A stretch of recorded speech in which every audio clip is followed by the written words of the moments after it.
Whether you've been playing golf for a lifetime or you're just getting introduced to the game, we've all heard some golf myths, whether they're true or not. Today, we are going to confirm a few for you all and tell you what you really need to know. Golf is not that hard. Well, it doesn't have to be. That's why we cut through all the highbrow golf BS to give you what you really need to know to enjoy the golfing experience. I'm Doug Smith. And I'm Cheyenne Woods. And together we have over 50 years experience playing the game of golf at every level. Every week we'll break down a new topic in 10 minutes or less, answering some of the most popular questions in golf today. You're welcome. You know, Cheyenne, there's a lot of myths in golf. You know, we can't deny them. So yeah, you're right. What are some of the myths that you've seen? Let's go back and forth a little bit about this, right? So what are some of the myths that you can either prove, add some context to, or dispel? Well, I think a big one that we all come across is that, you know, we've talked about it before. Golf is a rich man's sport or old man's sport. And like we said, traditionally, yeah, it definitely is. But, you know, what we're trying to do is introduce the millennials, you know, our generation, that golf is for everybody. Man, that's why I like guys like, shout out to Schoolboy Q, shout out to Steve Malbin. I really appreciate what those guys are doing out on the West Coast. And I hope this movement of just introducing, it's kind of like this skater culture into the game of golf, man, it's phenomenal to watch. Check those guys out if you haven't seen them. But I enjoy the fact that golf is finally kind of starting to open up its doors a little bit. Definitely. Doors that have been closed. So a myth is that golf has been inclusive, right? Or that it's tried to be. No, it's the exact opposite. So here's one in the vein of fashion, right? Okay. If you look good, you play good. How about that 100%. One for you, Sean? 100%. Honestly, that's, you know, when I go in and have my meetings with Nike, that's one of the topics they bring up. They understand that when you feel good and you look good, you're going to play good. So in everything that we put on and everything that we either say yes or no to, design-wise, they listen because they understand that saying has a real effect. Correlation, you know. Yeah, 100%. So what are things, Shy, you don't like though, right? They send you like, have you ever sent some clothes back? Like, this is horrible. I'm not trying to like. Everyone has their own style. You know, some players don't like to wear neon, or some players won't wear black. I wear a lot of skirts. You know, some players don't want to wear skirts. You probably don't want to wear a skirt. I don't, personally. No, I'd rather not. It's cool. I'm not against any guys that do want to wear a skirt. I had a professor in college wear a skirt. It was awkward at first, but I've seen it. Yeah, guys can pull off skirts. Do your thing, you know, or kilts. But for sure, you know, there's things that I refuse to wear because you don't want to be out on the course and feel self-conscious and be worrying about how you look all day. And you don't want to be tugging on anything and worried about the collar or how short something is, although some people don't care. But so if you look good, you play good. I hope so. All right, Shai, what's another one you got? We've all heard this saying a lot, the grip it and rip it. And it goes along with the drive for show, putt for dough. So that was my next one. Damn it. No, I'm just playing. I beat you to it. So, you know, I play a lot of pro-ams and you see the guys trying to rip it off the first tee, thinking that that's the most important part of the game. And obviously, yeah, it's impressive sometimes, but it's not really the most important. No. It really doesn't matter. I'd rather make a putt. 300-yard drive, missed 2-footer. They count for the same amount of strokes.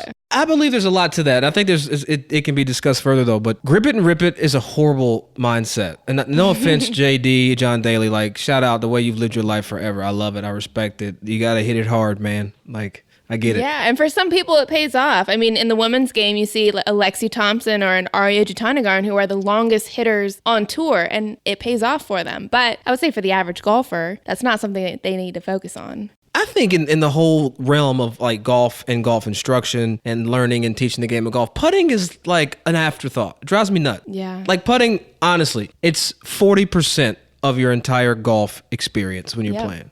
Like it's 40% of it. And if you 3-putt multiple times for us beginners, you know, it could be up in the 50s, you know, in the percentile of the shots taken on a golf course. So I dispel the grip it and rip it. Let's putt for some dough. Yeah, because that's what we all want, right? A little bit of dough. Absolutely. And that goes, or sends me to my next point is there's not one way to do this, right? I see a lot of coaches out on the gram and different outlets that teach a swing or a move. There's no best way to really swing this club. You look at a player like a Matt Wolff versus a Jim Furyk to a Cameron Champ. These guys don't swing it. Nothing the same. So have you seen these either coaches or people that are teaching this one way to do this golf thing, and it completely limits a person's capabilities? Yeah, especially growing up in the game and you see all these instructors or academies and they produce these cookie cutter swings that despite how a player's body is set or how their natural swing is, they are trying to force a specific philosophy on you. That's how people get injured. That's how people lose their game a lot of times. So really, you have to keep your mind open. I always feel like there are multiple ways to do it, like you had mentioned, and find an instructor like we've talked about before that fits your philosophy, fits your natural swing, and can get you back in the fairways and making some birdies. Absolutely. And staying away from BS. No BS. None. You know, my next point are the people that I actually enjoy being in the club equipment business. I love the folks that think they can buy their game. Okay, I love these people. I love the guy or the gal that's buying the new driver every year, or that reads every shaft profile on the internet and is like waiting for the new XYZ bubblegum shaft to come out so that they can go buy it because they see that it's supposed to help them do X, Y, and Z. I love those people. You keep me in business, so thank you for what you do. But I do want to dispel this. You cannot buy a golf game. No, unfortunately. If so, I would definitely be saving my money. People have to understand this. Last year's driver is really not faster. USGA doesn't change their speed limits on how fast the ball can leave the face. So that driver that you had last year, newsflash, it's just got new paint and new bells and whistles to make you want to buy it the following season. It's just as fast, all marketing. But you got to go out and do the work. In golf, Cheyenne, you can back me up. There's no truer effort in life than golf where you get out what you put in. Mm-hmm. I don't think there's a truer thing you can, maybe going to the gym, right? You know, trying to get your body back in shape. But if you do the work in this game, you're going to get better. Yeah, you're supposed to. Have you ever been caught up in club hype? Yeah. And I've seen it firsthand in playing the pro-ams that I play every week. You see these guys show up and they've got these shiny new clubs, the best of the best, whether it be the most expensive clubs or the newest and the fastest, but they can't get the ball off the tee. So you've got all these fancy clubs and you don't even know how to use them. Right. So it doesn't work. Sorry. You know, there are some things that are true and there are some things that are false. Through our time together, we've experienced or explored some of these opportunities. But we want to hear from you. What are those things that you're hearing in the game of golf that can be dispelled? Whether they be funny or something that you just aren't sure about, we want to help you figure out what's true and what's not.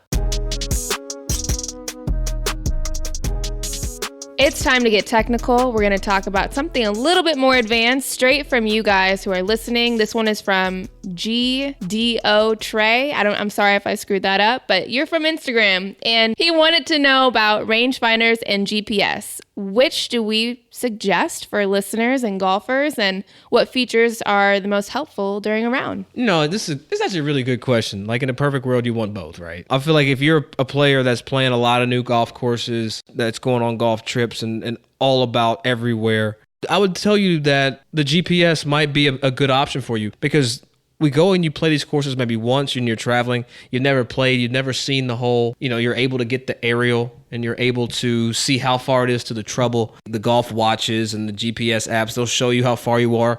My only gripe is that they give you to the center of the green. The newer apps let you kind of move the flag around on the green.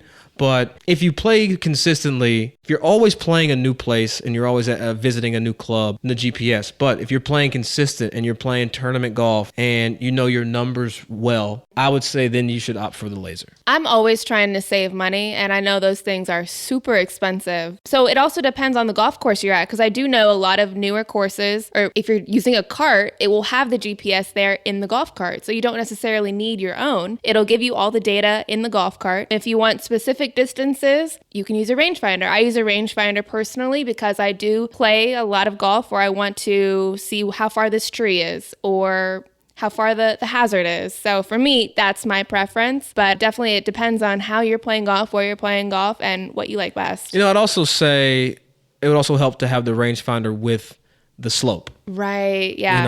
That's huge. For those tournament players out there that do listen to our show, having a rangefinder with slope, one that you can actually toggle on and toggle off, is going to be beneficial because you'll be able to add the plus or minus numbers as it relates to elevation when you're charting the course during your practice round. So, tough question. Depends on how you are enjoying the game of golf. If you're out there playing leisurely and you don't care about the shotgun randomness of the rangefinder, then maybe you should go with the GPS. But if you really want to get specific and know the numbers to a T, I'm telling you to go with the laser. All right, that's all for this week's episode of Birdies Not BS. Be sure you are hitting us up on all the social channels, Facebook, Twitter, IG. Holla at us. We want to know your questions. And if you're not hitting us up on the socials, Cheyenne, where can they get to us? You can go to birdiesnotbs.com and you will find us there.